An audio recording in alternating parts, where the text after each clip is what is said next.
Hello and welcome to the next episode of CyberPotato when I'll be talking about basics of JS.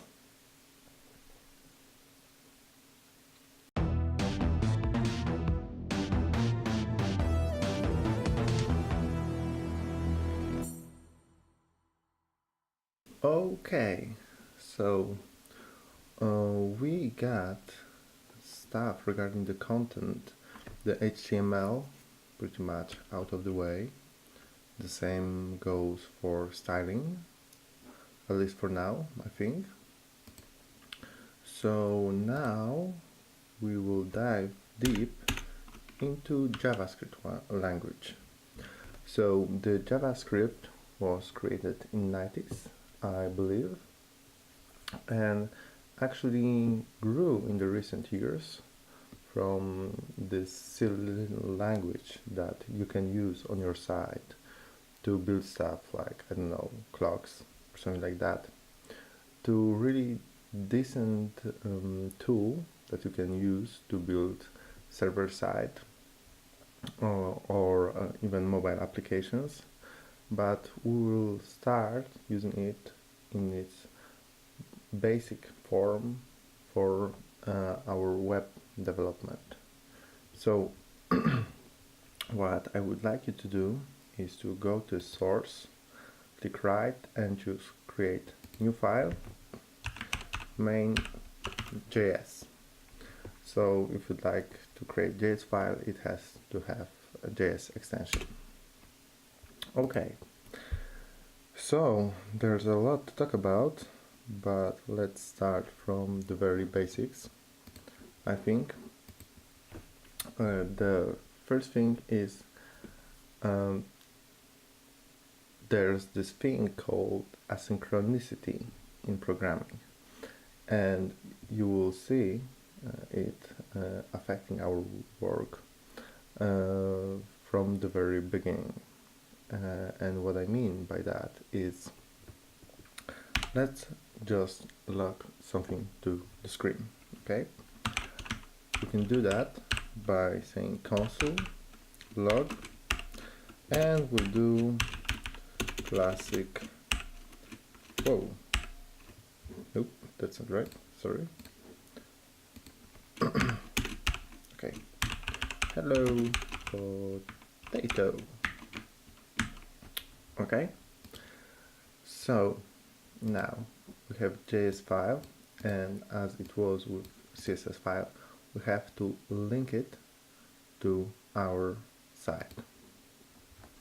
So first, let's just go to head, and I'll type script. Nope. Yes, nope. I'll type something. Script. Okay. Source. I'm gonna tell it's living in src main.js. Okay. Do we have to specify type? And the type is application.js, I believe. Okay. So we have to add script tag and provide source and type attribute for it to work. Let's see if it does actually. To see what our JavaScript is logging, we have to go to the developer panel. So it's go to inspect or just F12. Okay, and now, oops, now if I reload, I can see that it's not working because the type, sorry, correct type is text JavaScript. Okay, yeah, now we have it. Okay, so it all seems to be working fine right now. So let's do another thing. I can access every single node of my HTML that I have here in JavaScript. For example, I can dynamically change the text inside of a tag, or maybe a style. I can animate it, I can do whatever I want. And I can see that here I have this paragraph with ID first paragraph, and I can access it by typing something like this.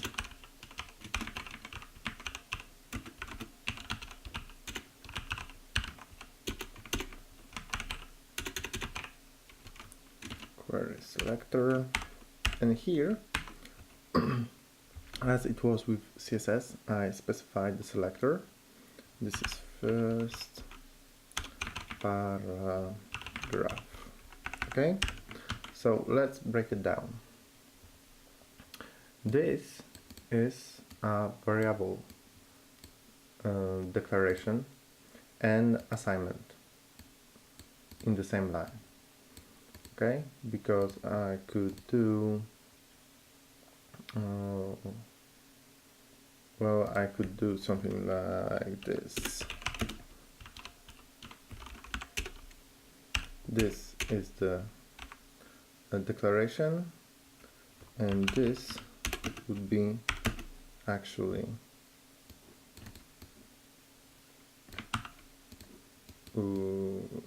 get it.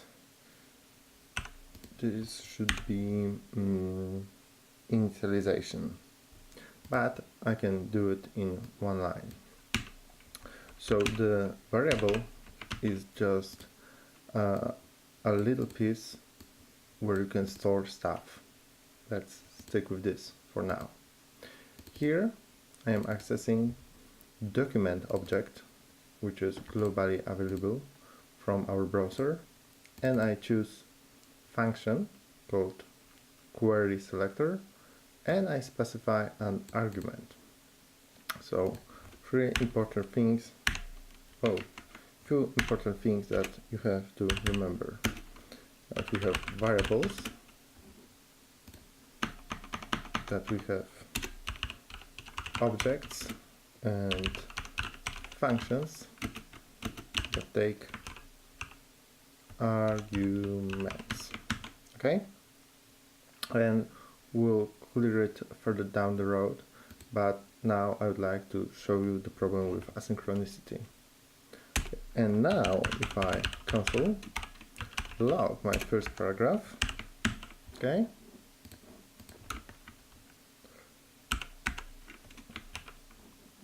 I can see that this is null, but I'm pretty damn sure that this actually exists.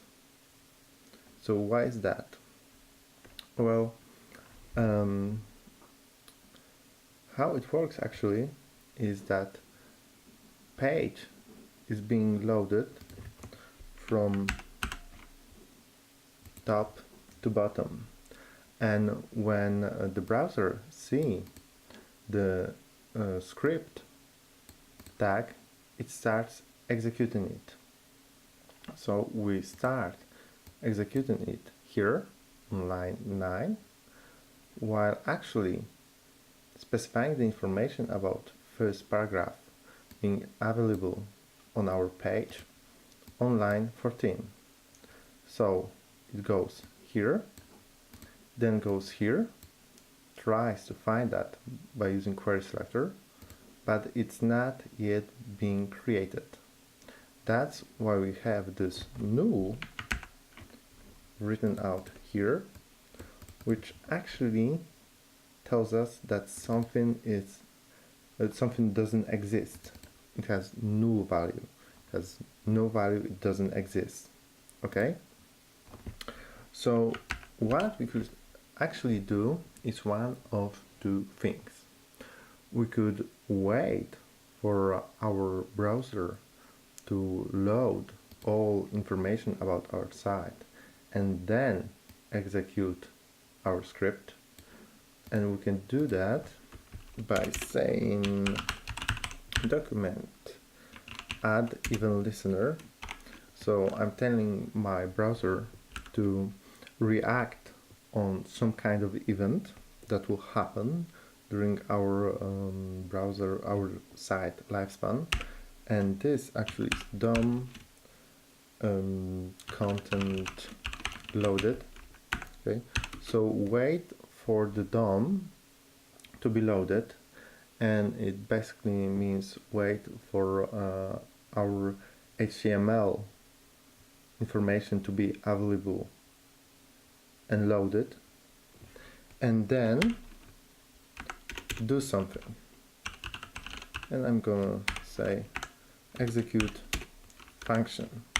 So do something that I will tell him to do when the page information is available. And then I can say now we're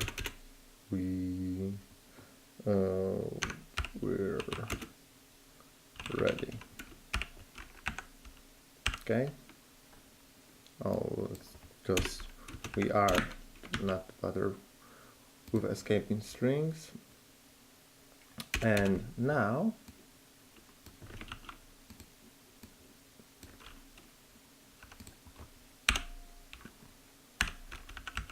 let's try that one again. And here I will just talk. We're starting, and here I'll type the very end of the file. Okay, so let's try executing that and we'll see just what happens. Okay. So let's see. We have hello potato. We are starting. We are starting.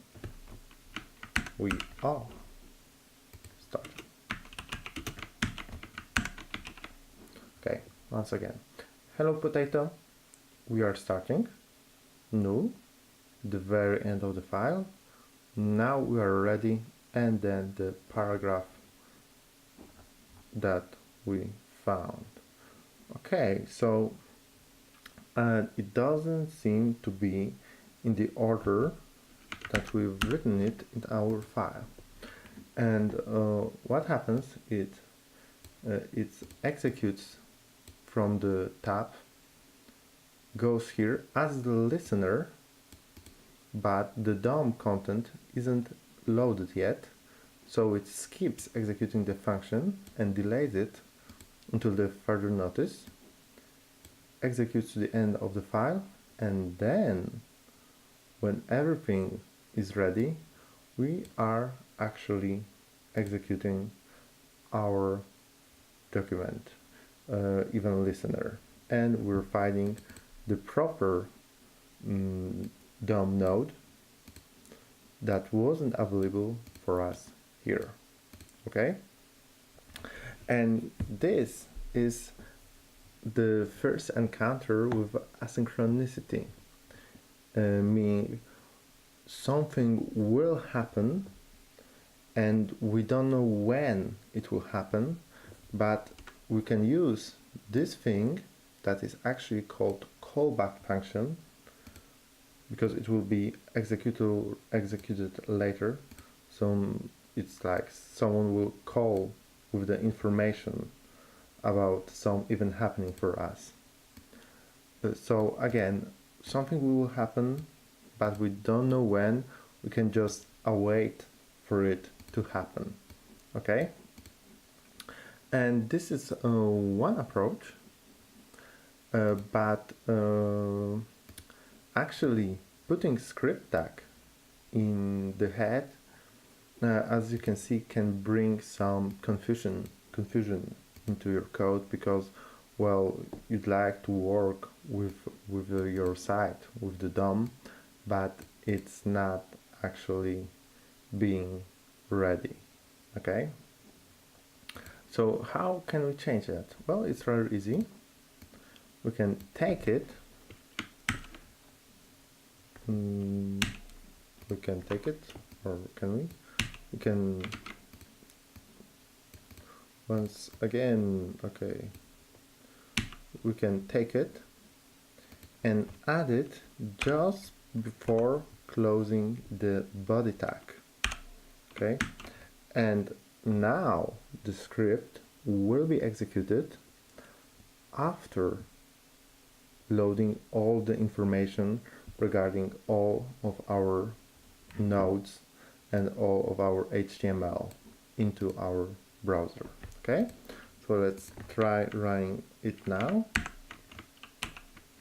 Okay, so you can see that the first paragraph is not null anymore, even at the very beginning of our file. The information about it is available from the very start. So now we really don't need this, okay? Now everything works like expected. And this is actually how you should be always connecting your JavaScript with your HTML files. Sorry, put it at the bottom of the file right before closing the body. Okay, so yeah, I believe that's it.